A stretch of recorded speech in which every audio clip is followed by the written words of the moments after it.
EVM पे चूँकि बार बार प्रश्न चिन्ह लग रहे हैं, इसलिए ईवीएम से चुनाव नहीं होना चाहिए। चुनाव जो भी हो रहा है वो बैलेट से हो, ताकि सबका संदेह खत्म हो जाए। एक हवा चल रही कि गरीबों की बड़ी सेवा हो रही है, गरीबों का अनाज दिया जा रहा है, लेकिन अभी केंद्र मंत्रालय में जाइए, रेलवे की जो जनता जो गाड़ियाँ थी लोकल गाड़ी वो बंद हो गई। आपकी जो बोगी लगती थी जनरल बोगी वो कम हो गई। देखिए ईवीएम तो होना ही नहीं चाहिए, बैलेट पेपर से चुनाव होना चाहिए। हमारे देश में आप समझिए ईवीएम मशीन ही नहीं, आप देखिए हमारे के यहाँ मीटर लगा है वो भी चाइनीज है। हम एक तरफ देश में चाइनीज विरोध मतलब विदेशियों का हम लोग विरोध कर रहे हैं, एक विदेशियों को ला रहे हैं ही नहीं। बाकी सर अंधा कानून, अंधी व्यवस्था, अंधा ये हो रहा है, कहीं कुछ नहीं है, सब कुछ तानाशाह जैसा चल रहा है, पूरी दुनिया को हैंग कर लिया गया है। अच्छा, और क्या, जो मैं कहूँगा वही सही है, वही न्याय है, वही प्रक्रिया है, ये देश में हमारे चल रहा है। अच्छे दिन तो नहीं चल रहे हैं, अभी तो बिल्कुल अच्छे दिन नहीं चल रहे हैं। गरीबों के लिए बहुत से सारी दिक्कतें आ रही हैं। जैसे बहुत सालों से लोगों ने अपना मकान बनाया हुआ है, अभी लखनऊ में कहीं बुलडोजर चल रहा है, अकबर नगर में, वहाँ पे बहुत से लोग अपना पुराना कागज़, बिजली का बिल और जो भी ज़मीन लिए हुए हैं, तो वो दिखा रहे हैं प्रूफ में कि मैं इतने सालों से रह रहा हूँ। उस समय ईवीएम मशीन हमारी 100% फुल प्रूफ घोषित की गई और सुप्रीम कोर्ट तक में पिटीशन होने के बाद इसको सही माना गया। ये एक सुविधा का अधिकार है। ये मेरा प्रोग्राम यदि इलेक्शन कमीशन के वीवीपैट में डाला जाए, इलेक्शन कमीशन मुझे वीवीपैट दे नहीं रहा, लेकिन उसके वीवीपैट में ये प्रोग्राम डाल के, या तो पहले से ही डाला हुआ होगा, मैं उनके वीवीपैट में भी कागज की प्रतियां बदल सकता हूँ। अब पहले मैंने ये डेमोन्स्ट्रेशन देने के लिए यहाँ पे 3 कैंडिडेट खड़े रखे। पहला कैंडिडेट है बनाना यानी केला, दूसरा कैंडिडेट है एप्पल सेब, और तीसरा कैंडिडेट है वाटरमेलन तरबूज। अब्बास और आप देख रहे हैं 4 PM न्यूज नेटवर्क। लोकसभा चुनाव में बहुत कम समय है, पूरे दमखम के साथ दोनों तरफ से विपक्ष और बीजेपी पार्टी दोनों ही मैदान में है, लेकिन बड़ा सवाल ये है कि जनता के बीच क्या मुद्दे हैं और जनता किसका साथ देने वाली है। सर क्या लगता है, लोकसभा चुनाव बहुत करीब है, क्या मानना है, जनता किसके साइड जा रही है? देखिए जनता काम करने वाले व्यक्ति के साथ रहेगी, और जैसा कि आप देख रहे हैं एक हवा चल रही कि गरीबों की बड़ी सेवा हो रही है, गरीबों का अनाज दिया जा रहा है, लेकिन अभी केंद्र मंत्रालय में जाइए, रेलवे की जो जनता जो गाड़ियाँ थी लोकल गाड़ी वो बंद हो गई। आपकी जो बोगी लगती थी जनरल बोगी वो कम हो गई। अगर देखा जाए मेमो चलाया गया, मेमो बंद हो गया, यानी कि कहीं देखा जाए सिर्फ जनता को ठगा जा रहा है और जनता के ही पैसे से इधर लिया जा रहा है और उधर अनाज के रूप में दिया जा रहा है। 10 रुपया कमाते हैं, अनाज के नाम पर शायद 10 पैसा देते हों। ये है जनता से कमा रहे हैं और सिर्फ कहा जा रहा है कि वो बहुत जनता के लिए कर रहे हैं, कहीं जनता के लिए कुछ नहीं कर रहे हैं। और रही बात, जब आप वोट देखेंगे फैक्टर, तो बराबर से ही लड़ रहे थे। अभी आप जानते हैं सत्ता पक्ष में है तो सरकार उनके पास है, तंत्र उनके पास है, तो इसलिए तंत्र उनके पास है तो कहीं ना कहीं हर बार जो चुनाव लड़ा तंत्र का सहारा लेके, पुलिस का सहारा लेके, अपने तंत्र का सहारा लेके वोट को कहीं ना कहीं 20% 30% बढ़ोतरी करके चुनाव जीत लिया। आज भी यही हो रहा है। सर ईवीएम पे लगातार सवाल उठ रहे हैं, आपका क्या मानना है? लोग विपक्ष जो है ईवीएम का विरोध कर रहा है, एक वीडियो वायरल हो रहा है सोशल मीडिया पे जिसपे ईवीएम हैकिंग सामने आई है निकल कर, आप क्या कहते हैं? देखिए ईवीएम तो होना ही नहीं चाहिए, बैलेट पेपर से चुनाव होना चाहिए। हमारे देश में आप समझिए ईवीएम मशीन ही नहीं, आप देखिए हमारे के यहाँ मीटर लगा है वो भी चाइनीज है। हम एक तरफ देश में चाइनीज विरोध मतलब विदेशियों का हम लोग विरोध कर रहे हैं, एक विदेशियों को ला रहे हैं। जो मीटर हमारा 300 रुपया बिल देता था 1100 रुपया जनता से, ये नहीं कि एक मीटर जो लगा है एक अमीर के यहाँ लगा है, एक साधारण मजदूर के यहाँ भी लगा हुआ है। 300 की बदली वो 2000 2500 बिल दे रहा है। इसी तरह ईवीएम है, वो ईवीएम हैंग करके कहीं ना कहीं अपना काम कर रहे हैं और जनता को बेवकूफ़ बना रहे हैं कि हम लोग चुनाव जीत रहे हैं। जीत नहीं रहे हैं, सिर्फ वो अपना ही सिस्टम बना के अपने पक्ष में चुनाव करा रहे हैं। सर ये कहते हैं हम गरीबों की सरकार है, हमने गरीबों के लिए बहुत कुछ किया, मोदी की गारंटी पे लोगों को विश्वास है। अब आप सोचिए, मैंने बताया ना कि ट्रेन में जो हमारी साधारण बोगियां थी वो ख़त्म कर दी गई, एसियां बढ़ा दी गई। देखिए गरीब की कितनी सेवा हो रही है। और दूसरी जो हमारी ट्रेन चलती थी लोकल ट्रेन, वो बंद हो गई। लोकल ट्रेन में चौथाई टिकट किराया पड़ता था, अब आदमी को वही जनरल बोगी का किराया देना पड़ रहा है। मेमो जो चलती थी, हम बाराबंकी, लखनऊ से बाराबंकी जाते थे, कहीं जाते थे 10 रुपये किराए में हम लोग पहुंच जाते थे। आज हमें 30, 35, 40 रुपया किराया देना पड़ता है, 4 गुना। अब सोचिए यही 4 गुना में 1 गुना जो है जनता पर खर्च किया जा रहा है। 4 गुना कमाया जा रहा है, 1 गुना खर्च किया जा रहा है। तो जनता का ही पैसा जनता के ऊपर खर्च किया जा रहा है, चारों तरफ पैसा वसूल किया जा रहा है। कहीं ये नहीं कहा जा सकता जनता को हम दे रहे हैं भोली भाली। आप सोचिए 430 का सिलेंडर आज 900 कुछ रुपए का बिक रहा है। आपको क्या लग रहा है कहाँ जनता के पक्ष में कुछ हो रहा है? कुछ नहीं हो रहा है। लेकिन कारण क्या है? बुलडोजर बाबा चल रहे हैं, ज्यादा बोलेंगे हो सकता है मेरे घर में कल बुलडोजर चलने लगे। सर लोकतांत्रिक देश है, अभी बाकी है लोकतांत्रिक, कहीं नहीं बाकी सर। अंधा कानून, अंधी व्यवस्था, अंधा ये हो रहा है, कहीं कुछ नहीं है। सब कुछ तानाशाह जैसा चल रहा है, पूरी दुनिया को हैंग कर लिया गया है। अच्छा, और क्या, जो मैं कहूँगा वही सही है, वही न्याय है, वही प्रक्रिया है, ये देश में हमारे चल रहा है। मैंने कहा ना, अगर हम कहेंगे हम मोदी को वोट नहीं देते हैं, हो सकता है मेरा जो है नागरिकता मेरी छीन ली जाए। अच्छा, ये व्यवस्था कर रहे हैं। सर आपको क्या कहना है, आप क्या कहना चाहेंगे इस पर?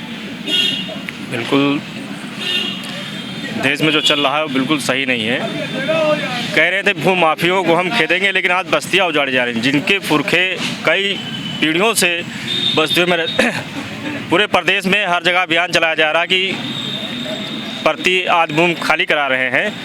वो कई पीढ़ियों लोग आज शोषित हैं, जैसे कुकरेल आप देख लो, ठीक है, बाराबंकी में देख लो, कई पीढ़ियों से लोग रहते चले आ रहे हैं, आज वो बस्तियाँ खाली कराई जा रही, बिल्कुल तानाशाही हो रही है।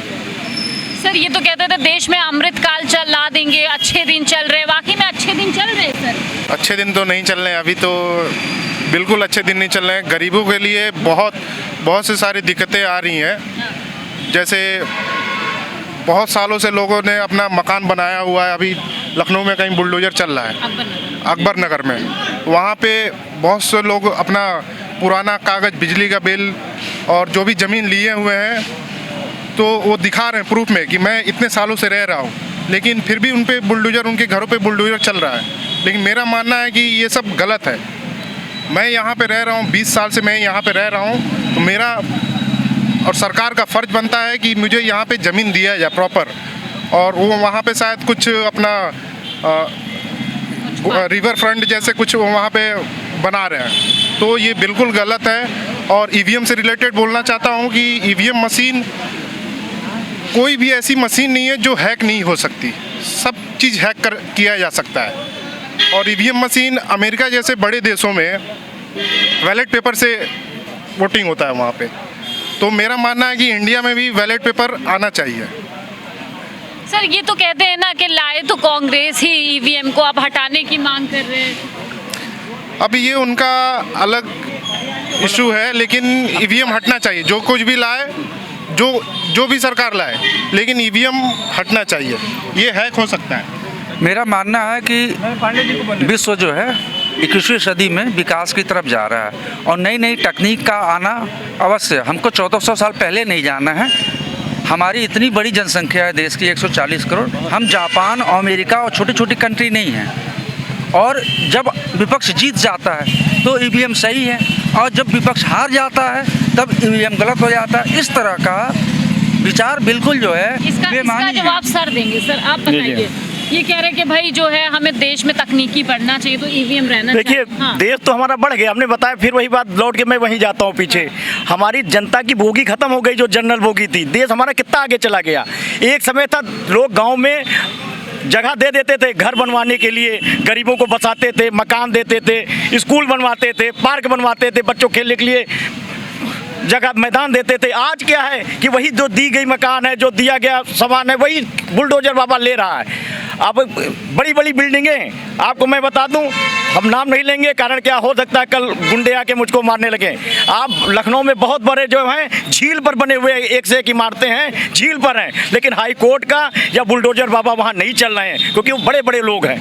गरीबों के साथ पहले भी अत्याचार हुआ, चाहे जमींदार रहा हो, चाहे कोई रहा हो, हमेशा गरीबों के साथ अत्याचार हुआ है, आज भी हो रहा है। अमीरों का पक्ष तब भी लिया गया था और आज भी लिया जा रहा है। लेने वालों की कमी नहीं है, वो बताएगा कि इसलिए हो रहा है। जैसे आपने बताया ना कि कांग्रेस ने लाया और वही आप विरोध कर रही क्योंकि सरातल में जा रही है, ऐसा कुछ नहीं है। तब भी बीजेपी ने हर मुद्दे पर उन्होंने विरोध किया। अगर हमारे देश में विदेशी कंपनियां आई तो उन्होंने विरोध किया। आज जब सत्ते में आ गए तो सारी विदेश कंपनियां हमारे देश में आ गई हैं। विदेशी हमारे देश में हावी हो रहे हैं। ऐसा ना हो जाओ एक समय बाद मैं गुलाम हो जाऊं। आपको लग रहा हमारा देश बढ़ रहा है, ऐसा तो नहीं कहीं गुलामी की तरफ जा रहा है। हमारे देश में ईस्ट इंडिया कंपनी कैसे आई? इसी तरह आई होगी। लोगों ने कहा होगा व्यापार कीजिए, मेरे देश में व्यापार किया, उसके बाद कब्जा कर लिया। कुछ लोग आए, हमारे ही देश को मालिक बनाया और उनके ऊपर संरक्षण करने लगे और हमारे देश पर कब्जा कर लिया। छोड़ाने में कितने साल लग गए, कितने लोगों ने शहीद हो गए। एक समय वही आएगा, हम लोग शहीद में होंगे और यहाँ लोग गुलाम हो जाएंगे। नहीं तो सर, इंडिया गठबंधन एक साथ मैदान में उतर तो रहा है, तो क्या लगता है कामयाब होगा? देखिए यहाँ पर जो हमने जब उन्होंने हैंग ही करना ईवीएम मशीन, तो वो जीतना गठबंधन चाहे जितना मजबूत हो जाए उसमें कोई कुछ कर नहीं पाएगा। अच्छा। कोई कुछ नहीं कर पाएगा। नहीं तो ईवीएम को हटाने के लिए क्या आप लोग कुछ करेंगे? क्या कुछ अभियान चलाएंगे? क्या? देखिए हम लोग के ताकत तो कुछ है नहीं कि हम लोग कुछ कर सकते हैं। हमारा सिस्टम था धरना प्रदर्शन, ये भी सब देख रहे, रोक लग रहा है। किसी की हिम्मत नहीं आज के समय में कोई धरना प्रदर्शन कर दे। कोई की हिम्मत है? कोई भी पार्टी, कोई भी संघ आज के दौर में हिम्मत नहीं है कि अपने हक के लिए एक धरना प्रदर्शन कर दे, क्योंकि उसने रोक लगा दिया। वही अंग्रेज वाली व्यवस्था। तो हम लोग फिर वहीं पीछे जा रहे हैं, आगे नहीं आ रहे हैं। हमारा देश विकास की तरफ नहीं है, विनाश की तरफ जा रहा है। वही अंग्रेजों की गुलामी हम फिर करने जा रहे हैं। और 100% मैं बताता हूँ, हमेशा जो लोग होते हैं इस तरह के छरी लोग, उनकी पहचान देर में होती है। तो ये तो कहते हैं हमने आत्मनिर्भर बना दिया देश को, बना दिया, गुलाम बना दिया। बना रेलवे किस पर चला गया? सब ठेके पर चला गया। और आप जाइए देखिए, जनता की बोगियां कम होने से भीड़ कितनी है। ठूस के जैसे कूड़े की तरह आदमी ठूस के जा रहे हैं। एक तरफ वंदे भारत ट्रेन चलाते हैं, रुकती ही नहीं किसी स्टेशन पर। नहीं रुकती, सही नहीं रुकती है, चली जा रही है। अभी रेलवे से मैंने अभी कुछ दिन पहले ही मुंबई से सफ़र किया था, LTT to Gorakhpur superfast express. तो अभी प्राइवेट करने से अभी ट्रेनें इतनी लेट चल रही हैं, आजकल बहुत सारी ट्रेनें लेट चल रही हैं, जिसकी वजह से मुझे अपने प्लेन का टिकट कराना पड़ा।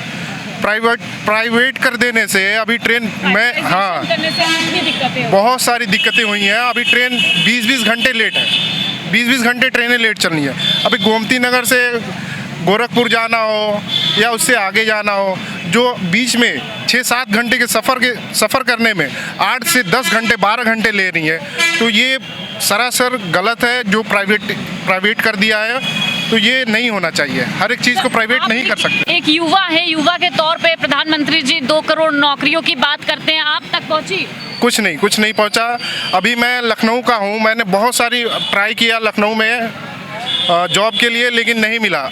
आखिर में मुझे मुंबई जाना पड़ा। अभी मुंबई में अच्छे जगह पे हूँ, लेकिन सही हूँ, अभी अपना सही है। अभी सही है। सर आपको क्या लगता है कि ये ईवीएम हैक हो सकता है? क्यों नहीं हो सकता? हो सकता है, हो सकता है। और बैलेट पेपर आना चाहिए फिर से आना चाहिए। जी। और दूसरी बात, बीजेपी के राज में महंगाई इतनी चरम सीमा पे है जिसका कोई जवाब नहीं। हर एक चीज़ महंगा होता जा रहा है। और जो भी भाई साहब बता के गए हैं कि मोदी जी ने एक बढ़िया काम ये किया है कि गरीबों को ही जब हटा दिया जाएगा तो अपने आप देश आगे बढ़ जाएगा। गरीबों को हटा दिया? हाँ, गरीबी खत्म। हम तो गरीबों की सरकार है भाई, गरीबों को हटा दीजिए, गरीबी खत्म। अच्छा, ये तो कहते हैं कि हमने देश में इतना विकास कर दिया है। जो जनरल ट्रेनें थी जो बता रहे हैं सब बंद कर दी गई। जो क्या नाम है, हाँ, प्राइवेटाइजेशन हो गया। वंदे भारत चल रहा है, उसका कोई बड़े बड़े उद्योगपति उनके लिए बैठिए सीधे पहुंचिए गोरखपुर ले जाइए।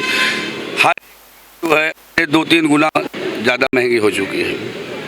सर मैं ग्राउंड पे इसीलिए लोगों से जुड़ती हूँ, ये जानने के लिए, हकीकत जानने के लिए कि सरकार दावे कर रही है कि देश में सब खुशहाली है, 6 दिन आ गए, इसको जानना चाहती हूँ। तो ये कितनी तो अच्छे दिन यही है कि पहले जैसे होता था, आदमी जा रहा है बाइक से जा रहा है, कार से जा रहा है, जहाँ 100, 200, 500 रुपये चालान होता था, आज क्या 10 हो रहा है। और सबको टारगेट दिया गया कि इतने जो है पैसा वसूल के राजस्व में जमा कराइए। हर ARTO से हर थाने पे, हर चौकी पे ये बताया गया है कि इतना पैसा आपको जमा कराना ही कराना है। खड़ी गाड़ी कर दो, जहाँ लाइन से खड़ी है सबकी करिए चालान। सर विकास के कहते हैं, विकास यही है कि जब जो है हर आदमी जेब में इसमें पैसा है, पैसा जो है सरकार खींच रही सबसे, यही विकास हो रहा है। सर ये तो कहते हैं हम गरीबों की सरकार है भाई। तो अब आप खुद देखिए कि गरीब कहाँ रह पा रहा है, गरीब रह पा रहा है।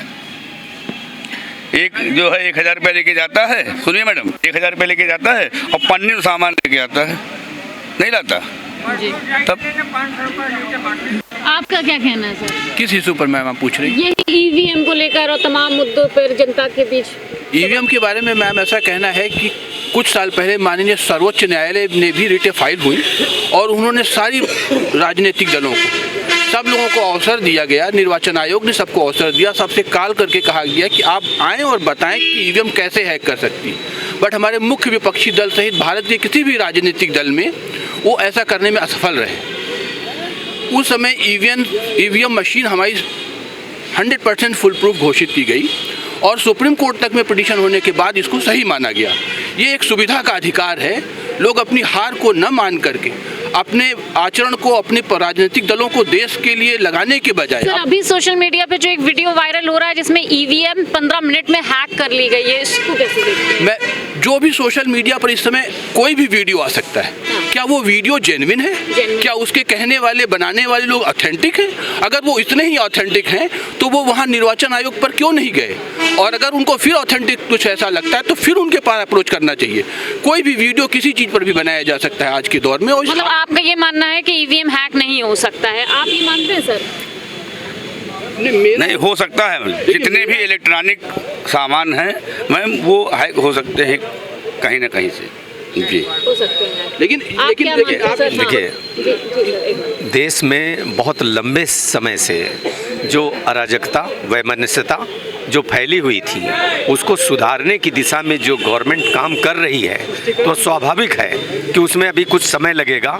लोगों को इसका जो है विरोध का सामना करना पड़ेगा, तरह तरह की बातें आएंगी। सर क्या कर रही है सरकार काम? मेरे हिसाब से तो सरकार इस समय देखिए भ्रष्टाचार मुक्ति की दिशा में प्रथम प्रयास कर रही है। बाकी में भ्रष्टाचार खत्म हो गया सर? कहाँ खत्म हो गया भ्रष्टाचार? हो रहा है लगातार, हो रहा है, क्यों नहीं हो रहा है? नौकरियों में अभी जैसे तमाम सारी नौकरियां इसके पहले निकलती थीं तो बहुत भ्रष्टाचार की शिकायतें आती थीं। अब आजकल जब से ये गवर्नमेंट आई है तो सर मुझे लग रहा है आपने सीएजी की रिपोर्ट नहीं देखी। नहीं, सबसे बड़ा घोटाला भाजपा सरकार में निकला है, पता है आपको? जी जी, देखिए हमको उससे मतलब नहीं है क्या घोटाला क्या नहीं घोटाला। हम सिर्फ इतना जानते हैं कि वर्तमान सरकार, चाहे केंद्र की सरकार हो चाहे यूपी की सरकार, बहुत बेहतर तरीके से काम कर रही है, काम में कोई कमी नहीं। सर वाकई में सरकार बेहतर काम कर रही है, जनता के हित में काम कर रही है? राज्य सरकार की बात कर रहे हैं कि केंद्र सरकार की बात कर रहे हैं? केंद्र की बात कर रही हूँ सर, लोकसभा चुनाव है करीब। हाँ, तो केंद्र सरकार काम ठीक कर रही है। अच्छा, अब चूंकि अब विपक्ष कमजोर है उसका फायदा केंद्र सरकार ले रही है। काम सर क्या कर रही है अच्छे? देखिए, जो अगर आप अंतर्राष्ट्रीय मानक पे देखें, हाँ निश्चित तौर पे केंद्र सरकार की पॉलिसी से जो आर्थिक नीति है वो प्रभावित हुई है, लेकिन अंतर्राष्ट्रीय नीति भी प्रभावित है। और निश्चित तौर पे आज हम वर्ल्ड में वो माइलेज मिल रहा है इंडिया को और एक चहुमुखी विकास चीज़ों को दिख रहा है। सर ईवीएम पे क्या सोचते हैं? ईवीएम गलत है। ईवीएम पे चूँकि बार बार प्रश्न चिन्ह लग रहे हैं, इसलिए ईवीएम से चुनाव नहीं होना चाहिए। चुनाव जो भी हो रहा है वो बैलेट से हो ताकि सबका संदेह खत्म हो जाए। जी बिल्कुल। तो सरकार पे जो संदेह है, ईवीएम पे जो संदेह है, तमाम लोगों का यही मानना है कि अगर किसी चीज़ पे संदेह उठ रहा है तो उसको खत्म कर देना चाहिए, बैलेट पेपर लेना चाहिए। तमाम लोगों से इसी तरह बात करते रहेंगे और उनकी राय जानते रहेंगे। कैमरा पर्सन सत्यनारायण के साथ मैं हयात अब्बास, 4PM न्यूज़ नेटवर्क।